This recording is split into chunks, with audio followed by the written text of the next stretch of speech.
గత ప్రభుత్వం జిల్లాలు రెవెన్యూ డివిజన్లను అశాస్త్రీయంగా విభజించిందన్నారు రెవెన్యూ మంత్రి పొంగులేటి శ్రీనివాసరెడ్డి. త్వరలోనే కేబినెట్లో చర్చించి జిల్లాల పునర్వ్యవస్థీకరణ చేస్తామన్నారు.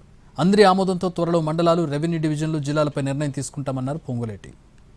కొన్ని మండలాల్లో సైంటిఫిక్గా శాస్త్రోయుక్తంగా చేయని కారణంగా ఒక గ్రామానికి ఇంకొక గ్రామానికి మండలానికి ఇబ్బందులు అవుతున్నాయని, అదే రకంగా మండలాలని ఉండాల్సిన సైంటిఫిక్గా ఒక జిల్లాలో కాకుండా వాటిని పక్క జిల్లాలో ఉండటం వలన మాకు ఇబ్బంది కలుగుతుందని, నియోజకవర్గాలకు సంబంధించిన దాంట్లో కూడా ఒకే నియోజకవర్గం 4-5 జిల్లాల్లో ఉంది మా మండలాలు, మాకు ఇబ్బంది జరుగుతున్నాయని ఇలా చాలామంది ఆనాటి ప్రభుత్వం రాష్ట్ర విభజన జరిగిన తర్వాత ఈ మండలాలు కొత్త మండలాలు చేసే విషయంలో కానీ కొత్త జిల్లాలు చేసే విషయంలో కానీ సైంటిఫిక్గా చేయని కారణంగా ఏదో మొక్కుబడిగా వారికి మ్యాజిక్ ఫిగర్ రావాలనో, వారికి కలిసొచ్చే అంకె ప్రకారంగానే జిల్లాలు చేయాలనో, వారికి పొగిడే వారికి ఒక మండలమో పొగిడిన వారికి ఒక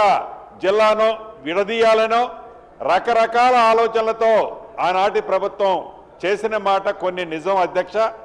దీన్ని తప్పకుండా గౌరవ ముఖ్యమంత్రి గారితో కేబినెట్తో చర్చించిన తర్వాత ఇదే సభలో దీన్ని చర్చించి రాష్ట్ర వ్యాప్తంగా అన్సైంటిఫిక్గా ఏవైతే జరిగాయో వాటిని సైంటిఫిక్గా చేయాల్సిన అవసరం ఉందని వ్యక్తిగతంగా నేను కూడా భావిస్తూ తప్పకుండా ప్రభుత్వం ఇటువంటి విషయాలని పరిశీలించు.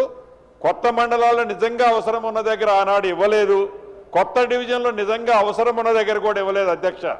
కొన్ని జిల్లాలు చూస్తే 2-3 మండలాలు ఒక జిల్లా కింద ప్రకటించారు. కొన్ని జిల్లాలు ఈనాటికి చాలా విశాలంగా 17-18 మండలాలతో కొన్ని జిల్లాలు ఇబ్బంది ఉన్నాయి. డెఫినెట్గా వీటన్నిటి మీద కూడా ప్రభుత్వం పరిశీలించి ఒక నివేదికను తెప్పించుకొని ఈ శాసనసభలో చర్చించి నిర్ణయం తీసుకుంటడం జరుగుద్దని తమ ద్వారా గౌరవ సభ్యులకి రాష్ట్రంలో ఉన్న ప్రజలు కూడా కోరుకుంటున్నారు అధ్యక్ష. వారికి